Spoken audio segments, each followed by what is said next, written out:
I'm Nikki Hamilton. Thanks for joining me this morning. Thanks for being here. Today, what I'd really love to share with you are 3 easy strategies to calm the voice of worry within you.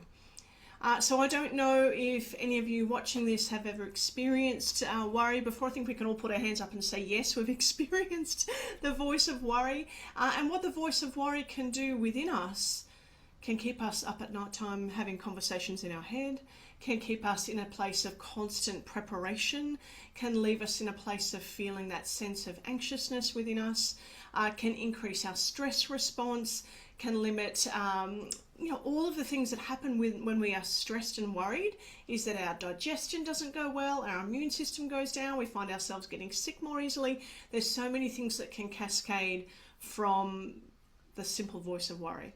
So what I want to share with you in this short live for you guys is just 3 easy steps that I've found very useful in calming the voice of worry.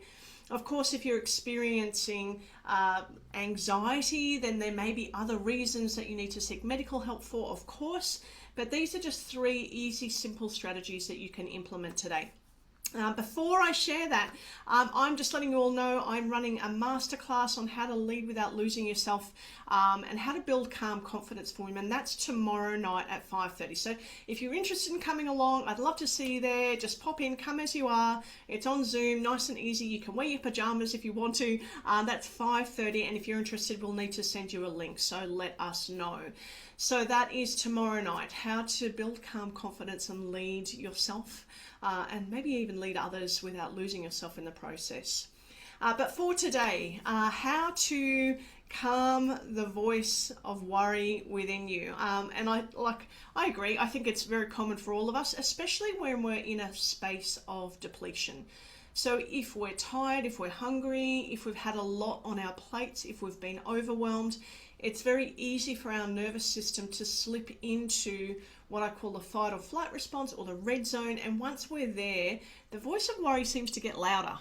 It occupies the brain space. It'll tell you all sorts of things, all of the things where you will fail, where it will go wrong, where the disasters that will unfold, what's going to happen next. So very often it's important to understand that sometimes that voice of worry comes from a tired nervous system. And so when we have a tired nervous system, part of it is asking yourself, what do I actually need to conquer my own depletion right now? Because a depleted nervous system will always sound like worry. So just to know that in advance, depletion can be part of the picture for this. But here are the 3 steps that I would try. Number 1 is to thank the voice of worry. Because here's what normally happens. We say, oh, I'm worried about what's going to happen tomorrow. I'm worried that this isn't going to work. And then we start criticizing ourselves. I shouldn't be worried. I'm useless at this. I'll never get on top of this. So then we have the voice of worry and the voice of criticism happening at the same time, which is no good for us. Who agrees that if you worry and criticizing yourself about it, it's probably not very resourceful. So here is what I would do, is to say, thank you, voice of worry. Thank you. The voice of worry is not a bad thing. She is trying to protect you. The voice of worry is useful if you're about to cross a road. The voice of worry will say, hey Nikki, look left and right before you cross the road. Okay, that's a great idea. The voice of worry certainly raises some valid points. She's certainly not dim. She's very clued in, and in actual fact, to pay attention, to say thank you is actually not a bad thing. It's like, thanks for looking out for me. I get you. So when we come from a place of gratitude, thank you for the message, and don't fight it with criticism, we soften. So step number 1, thank you, voice of worry. Thank you for sharing the message. Step number 2 is to ask yourself, this is super easy, is to change your physiology and to ask yourself, where are you breathing right now? Because here's what we know. When we're in the red zone of stress, which is fight or flight, which is flee, which is the worry is very closely linked in with that, is that the way we breathe changes. We start to get tight in our bellies. We start to breathe up into our necks. And then it's like, oh, I've got neck pain and headache and I don't know why. So ask yourself, okay, where am I breathing right now? If you can imagine your lungs, a bit like upside down broccoli. So if you stick a broccoli upside down, the best part of your lung is actually down the bottom, whereas the top is just the stalk. The broccoli florets is kind of where all the oxygen exchange happens. So if you can soften your upper belly and breathe down low into the belly, let your belly soften and expand as you breathe in, and then slowly exhale, we take our nervous system from that space of the red zone, fight, flight, I'm worried and stressed, more into what I call the green zone, which is a space of curiosity, a space of calm. So step number 1, thank you, voice of worry. Step number 2, where am I breathing right now? If it's up into the neck and your shoulders are tight and your belly feels rigid, soften the belly. Allow your breath to go low into the belly.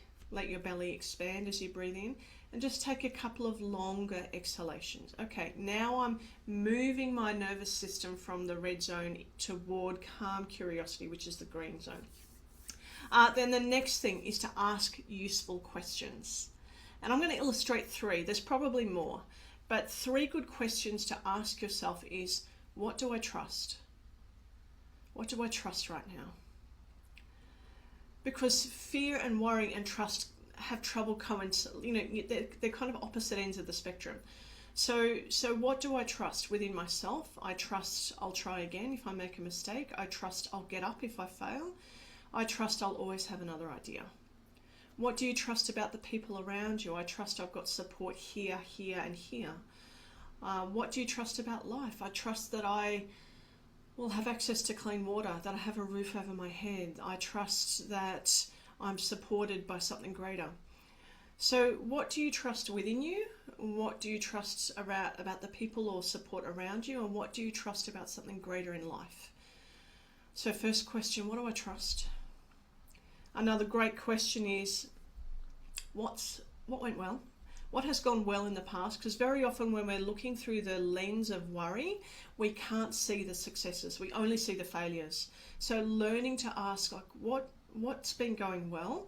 What's been going well for me in the past? Where have my successes been in the past? Then we can reassure the voice of worry, we've got this. We've got this. So good questions are, what do I trust within myself or others? What went well and what's been going well in the past for me? Where are my strengths? Finally, is just to ask to hear from a different voice. What would the voice of encouragement have to say right now? Because the voice of worry is not the only voice within you. Who's got a few voices? The voice of resentment, the voice of annoyance, the voice of trust, the voice of encouragement. So ask yourself the question, what would the voice of encouragement have to say right now? And learn to hear from her too. And so that way we're not discarding worry, we're not pushing worry off the plate, we're not criticizing ourselves, we're including it. Thank you for the message. I'm going to control and steer my breath down into my belly. I'm going to ask myself, what do I trust within myself? What's been going well? And now what does the voice of encouragement have to share? So both of those can exist within my sphere or within my realm. And now I'm starting to calm worry and starting to make decisions from a calmer space. So I hope that's helped. 3 ways to calm the voice of worry. Thank you for the message. Calm my breath into the belly and ask good questions. Now, all of this is part of what I share in my Rise Up program.